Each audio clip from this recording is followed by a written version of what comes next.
people have kind of now started doubting, I think, subconsciously the liberal story. And that's why you see this whole rise of leadership, which is not really focused on freedom of competition in the economy or freedom of markets. They're all protectionist. Then on the political side, they are not as democratic as the leaders earlier used to be. That was Arpit Chaturvedi, the CEO and founder of Global Policy Insights and current lecturer at San Francisco State University to graduate students on all things policy. Today we have a very compelling interview coming up on the Indian elections. Now, if you don't know what happened, 1/5 of the world population just voted in the world's largest democracy to elect their parliament and prime minister. So today we'll be going through those results, what they mean on a local level for India and a national level for India, and on a more global trend, as you heard in that clip, towards more populist governments that are attacking the liberal order that has existed for the last few decades. So I hope you'll tune in and remember 3 things. Listen carefully, think critically, and conclude thoughtfully. For that, I'm Luke Scorziell, and you are listening to Bills.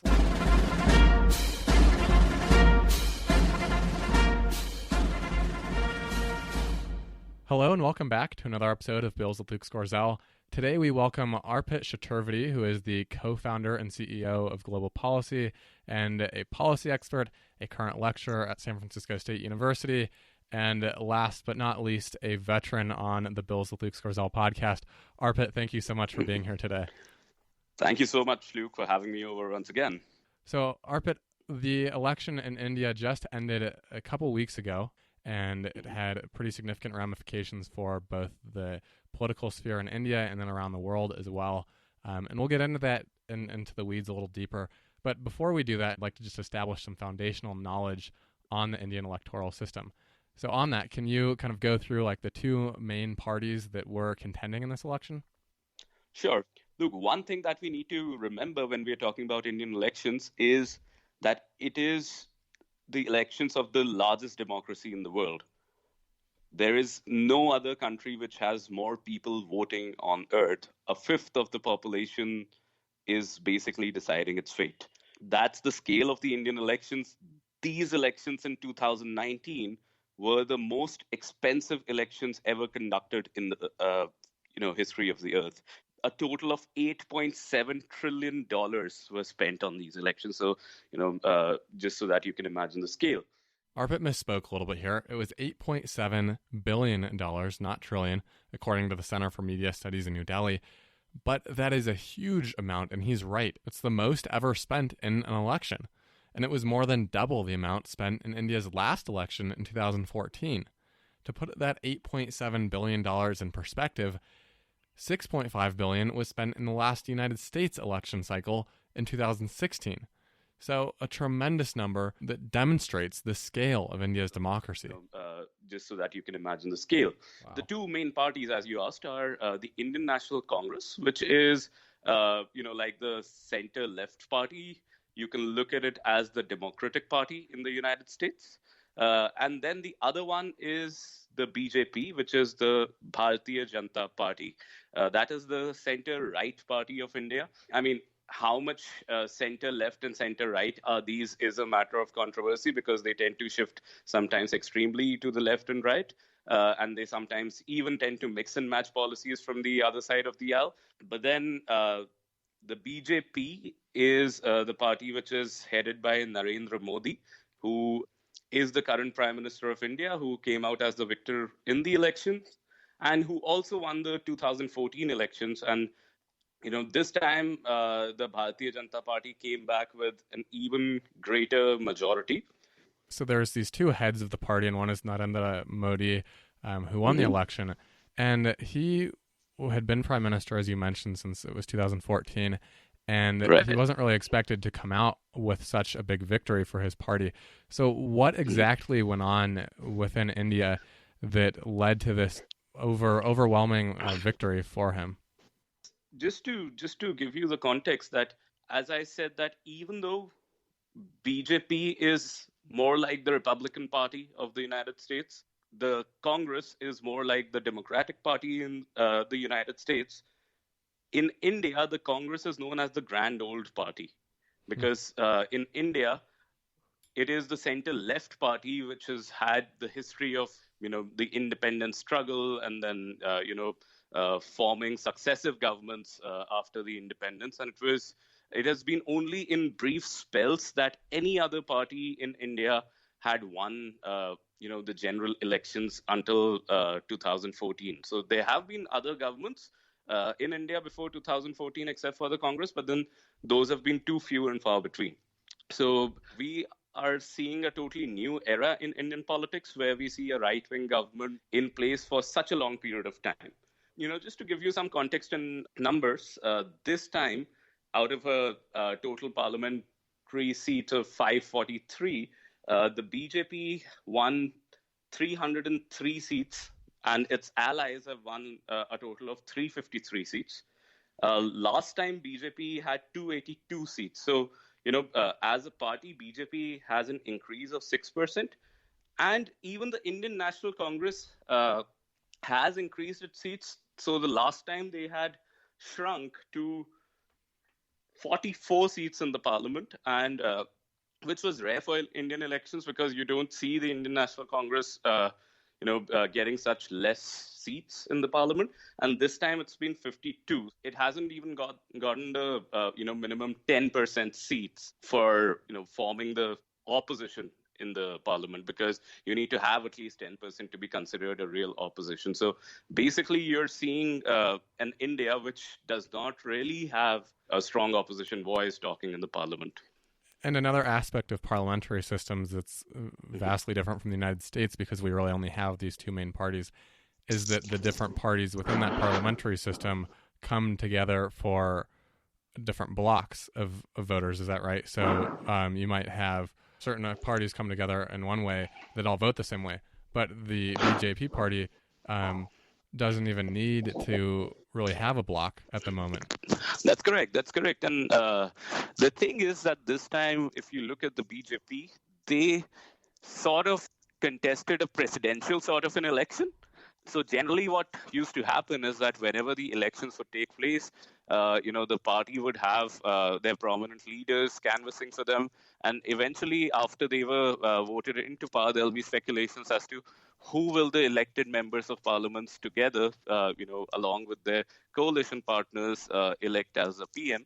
But then this time, what happened with the Bharatiya Janata Party was that you see, Narendra Modi kind of asking for votes on his name, and you see an Amit Shah, who is the party president of the Bharatiya Janata Party, the BJP, kind of running as his running mate. So these two people, the faces for the first time, were already declared, and they have been, canvassing all across the country, just asking votes on their name. Now, obviously, it doesn't mean that has never happened earlier, like you had in Indira Gandhi. But then it has never happened in India that just like a presidential race, like the voting is done on the face of a person rather than a party, its policy or agendas. Yes, I think that's very interesting too, is that so what you're saying is that traditionally in an Indian election, you wouldn't know who the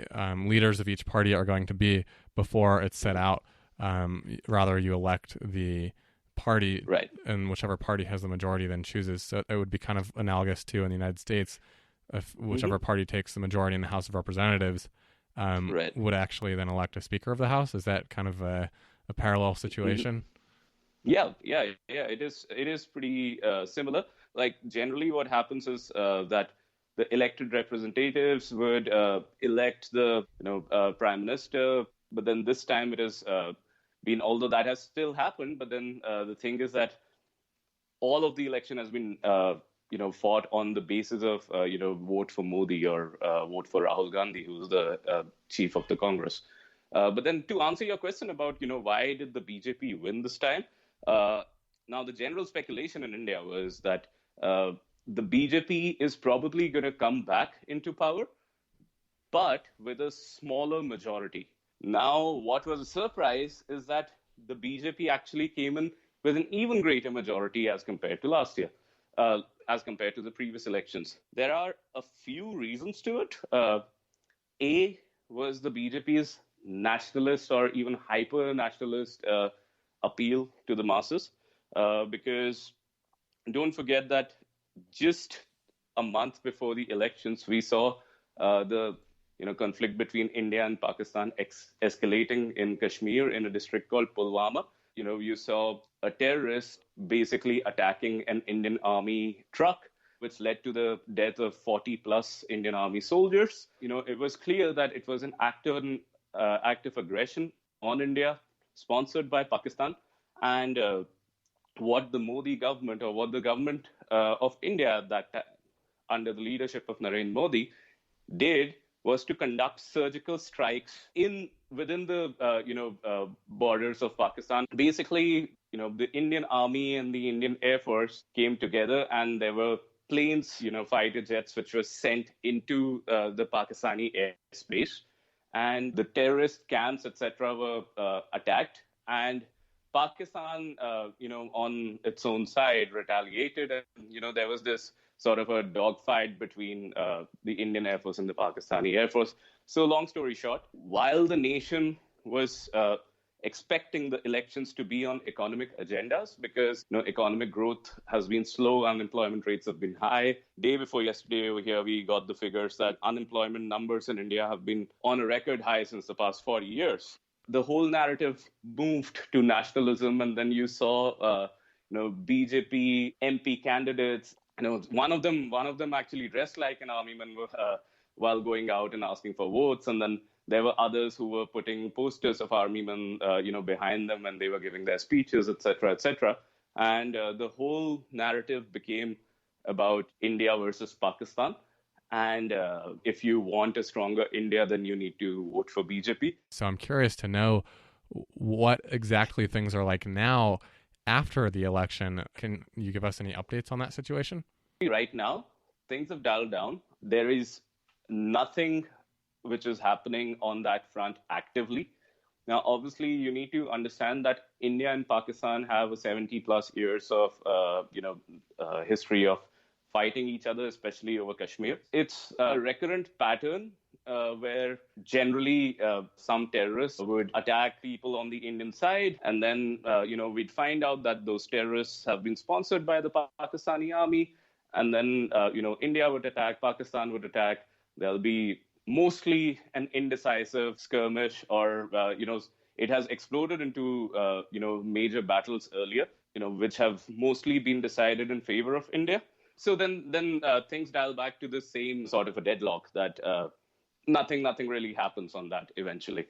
And then going back to kind of what you had said about the BJP being a very hyper-nationalist party even, there have been comparisons between what happened in 2016 in the United States and what happened in 2019 in India in the elections, and then even between Donald Trump and Modi as two politicians. Can you speak to any of those comparisons and whether you see them as actually being legitimate or not? Yes, absolutely. I think there are indeed legitimate comparisons, and you can compare a similar type of leadership emerging in India, in Israel, in Russia, obviously, in Turkey, and in the United States as well. So obviously there is a move to the right in the world. And I think it's because of this. I was reading this book by Yuval Harari on the 21st century, and it's called 21 Lessons for the 21st Century. And he starts the book, the first chapter is talking about this, that at the dawn of the 20th century, there were three stories that were told to the world.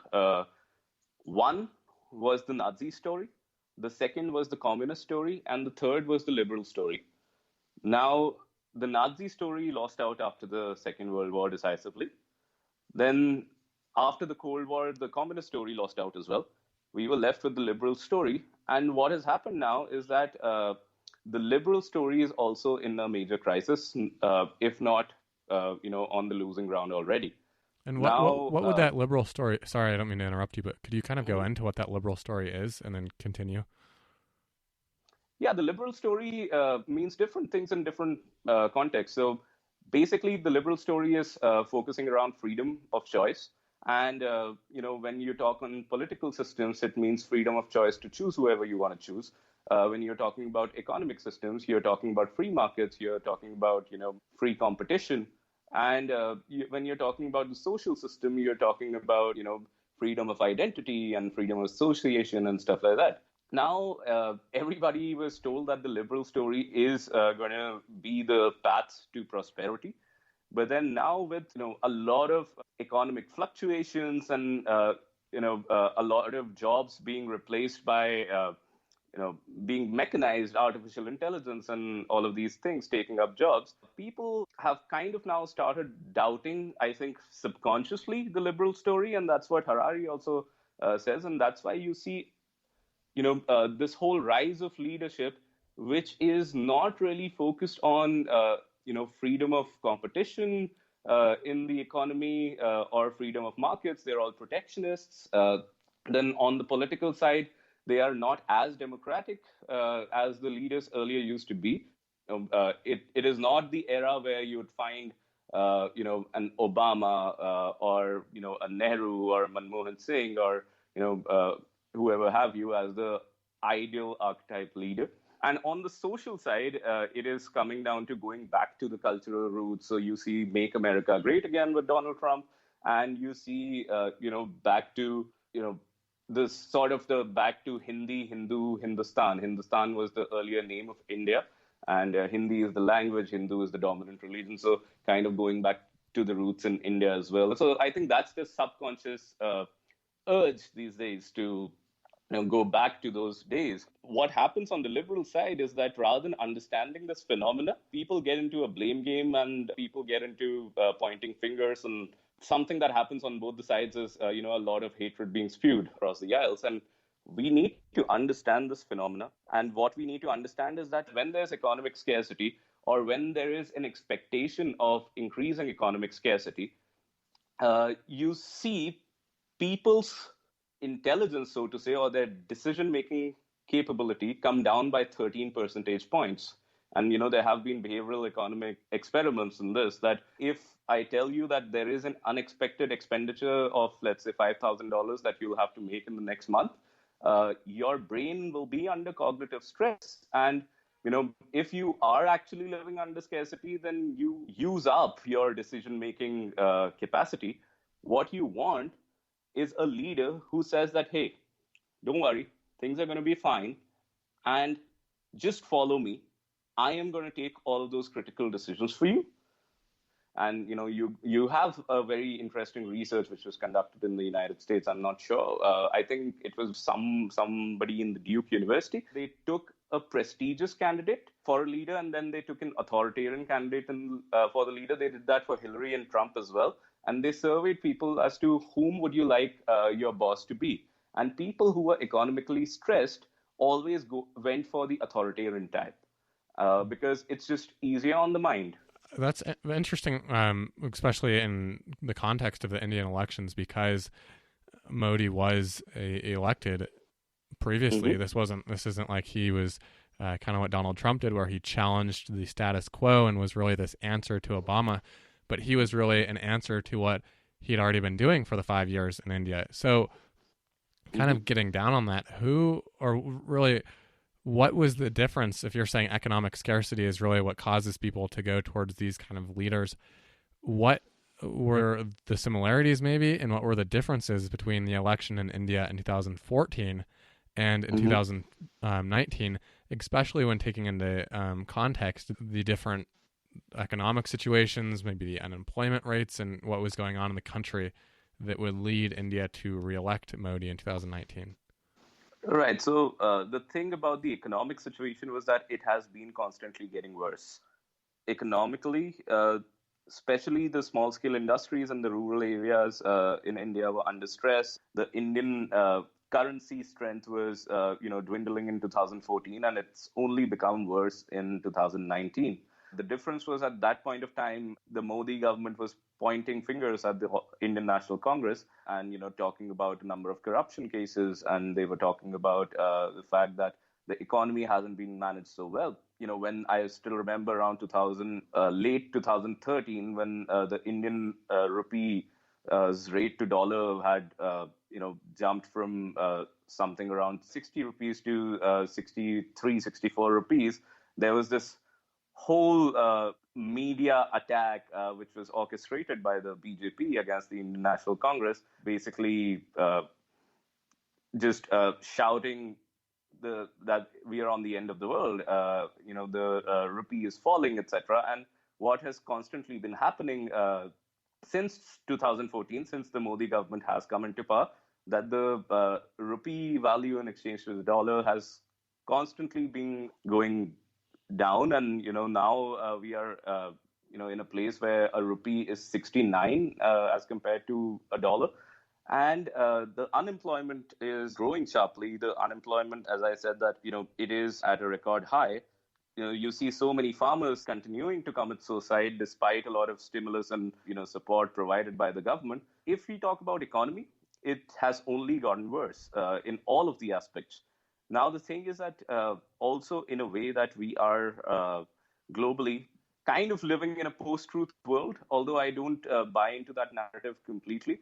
But then the thing is that if you ask any person about whether they have been doing better, or people whom they know, people around them, have been doing better, the unequivocal answer would be no. But then if you ask them whether the nation is doing better without showing them any data, they would say that yes, and it is in the right direction. And the Modi government is tackling with issues which have been planted by the earlier governments, and those are entrenched issues. So it's going to take time to actually resolve them. Then what was Rahul Gandhi's answer then in this election to the economic problems within India? Did he make that a key issue in the election?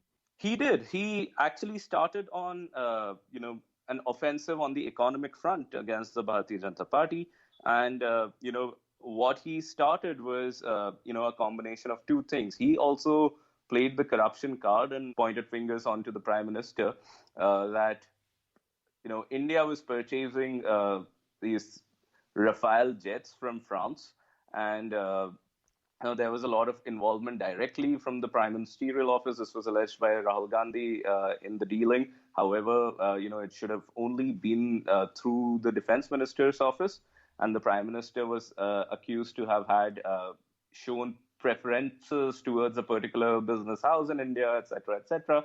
So Rahul Gandhi started pointing fingers at the Prime Minister, with the slogan called "Chaukidar Chor Hai," which means, the guard is the thief. So that was the corruption card was played, and at the same time, the economy card was played. And when Modi came into power last time, he fought on an agenda of, the slogan was "Achhe din aane wale hain," which means in English that the good times are going to come, so to say, economically. Now, Rahul Gandhi, tried to point towards that the good times haven't arrived and we are still struggling economically. And they came up with a very innovative scheme, a very innovative policy. So a lot of times policies are, I don't know, for some reason called schemes in India.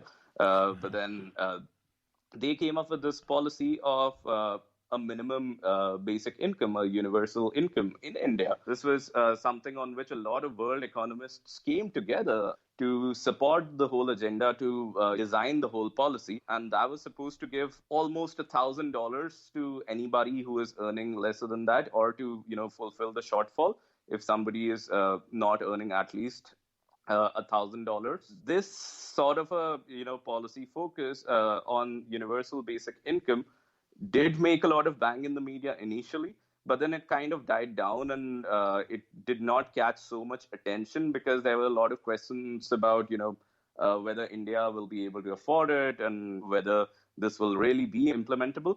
And while this was happening, Modi came up with a response of actually giving out, let's say, an equivalent of $100 to a number of, poor families in India through a direct bank transfer. So that was, people choosing between $100 in hand versus $1,000 sometimes in the future. But then somehow the details of the policy did not catch attention except much outside of the educated elite circles.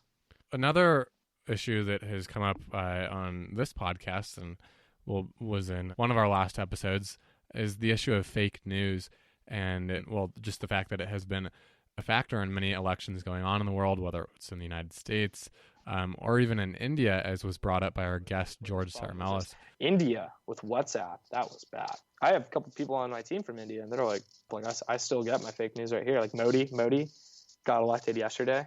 Yeah. That election, they're like showing me in my room, in our office, like, hey, look, George, like, here's fake news in India on WhatsApp. I'm like, oh God. But he brought up that fake news had been actually a factor in these elections. Can you tell us anything about that? Was it as significant as a factor as he put it out to be? Definitely. I think fake news has been a very, very, very important factor, not only in this elections, but in the 2014 elections as well. This has been nicknamed as the WhatsApp University in India, that, people on WhatsApp would be sharing things like Narendra Modi has been named as the most efficient prime minister, amongst all of the heads of states by the United Nations. Okay.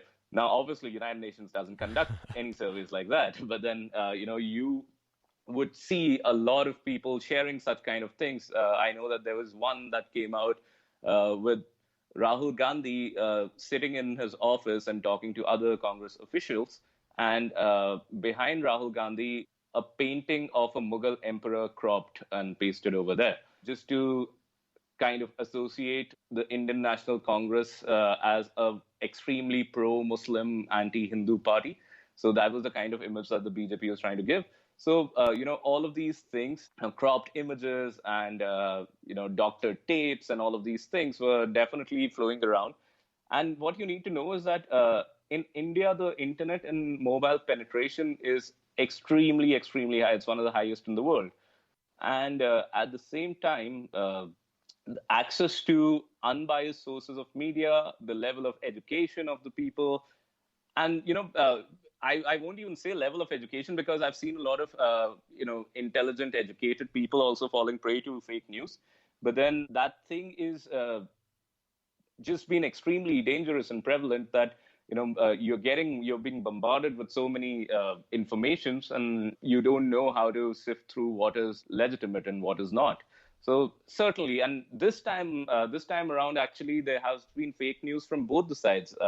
I was reading this report. I think it was published by this Alt News, which is a fact-checking website, that this time we saw fake news being spewed from, the center-left parties as well. So, these things, these are really bad things, and then they eventually all end up in a Nash equilibrium where, if one side is playing the aggressor, then the other side will inevitably play the aggressor. Overall, the society is moving towards a suboptimal equilibrium. So definitely fake news had a huge impact this time in the elections.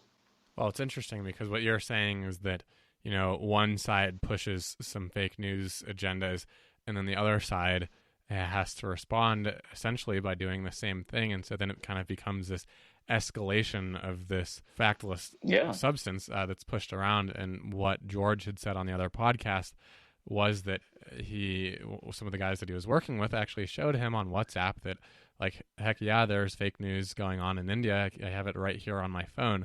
And WhatsApp isn't really something that's big in the United States, but it's used tremendously by people around the world as a service of communication and to connect.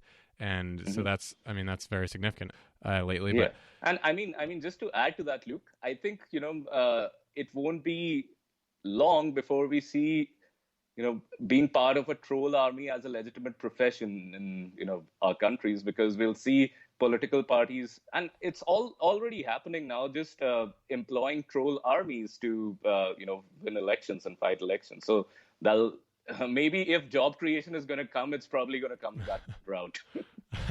Well, we can only hope that it doesn't.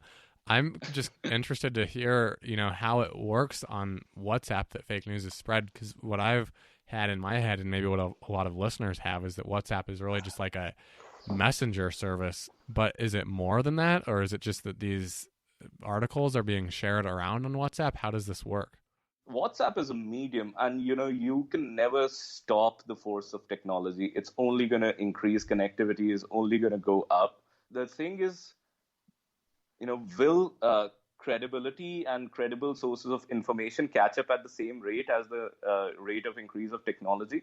And I don't even believe that, a high degree of regulation can solve the problem, because regulation can only be reactive. And by the time it sets in, there'll be something new and the technology would have progressed. And, human beings are really good at building tools really quickly, not so good at using them wisely. So people who are on the side of, putting out the correct information, the fact checkers and all of these agencies, they are very important, and they need to assert themselves, and there needs to be more money going in that direction, more resources going in those directions. It's basically a game of awareness, and I would not say that it's WhatsApp, because obviously there have been a lot of fake articles, and especially memes and those fake photographs which are being shared. But then, if not through WhatsApp, in an earlier time, they could have been shared through word of mouth. And that used to happen earlier. Like, you see all of these superstitions, being talked about political leaders, that if you chant their slogan, then, bullets won't affect you and you would not fall sick and all of those things. So those have been part of the early modern fake news. So basically, fake news isn't something which is new. It is that these mediums have amplified it, and the mediums are not to be blamed, because they also bring a lot of good things to the world. Yeah, and definitely. I mean, for all the negative attention that Facebook gets, I would say that they've definitely brought a lot of positives to the world too, and so that's something to go into. And really, I mean, I think for anyone who's listening who doesn't already know, you can be your own fact checker with fake news. I see things on Instagram all the time, memes that say things, and it's just shocking enough to where I think this is probably not true, but it could be true. And so I go and I Google whatever the headline is, and maybe it shows up on 5 or 6 sites and it's obviously fake, or maybe it is on some credible sites and you can really give some legitimacy to that. But really, I think that the best way to solve this problem is for the individual to be their own fact checker and see what needs to be done and why. And unfortunately, that's where we're going to have to come to a close today on that conversation. But do not despair. There is more coming. I have a lot of content for you. I've been hard at work interviewing people, editing, and doing the like. So I hope you enjoyed this bonus episode of Bills, not on Wednesday, although episodes are normally on Wednesdays, so be sure to check back. But I will have another episode coming up soon with Daniel Lacalle on Trump's decision to lift India's status as a developing nation. In addition to that, I have another interview with a cryptocurrency expert, and then several more interviews with Arpit, an interview with the spokesperson of the National Security Council, and more. Be sure to go to the iTunes, subscribe, Bills with Luke Scorziell. If you don't want to subscribe on iTunes, subscribe on Spotify. If you can't subscribe on iTunes or Spotify, go to theedgeofideas.com/subscribe, put in your email, and I will only send you one email for every episode that comes out, so you can be on top of the news, on top of the latest ideas, and truly learning about what's going on in the world around us. With that, thank you so much for getting here, and I will speak to you soon, because more episodes, more me, more guests. So with that, I'm Luke Scorziell, and you are listening to Bills.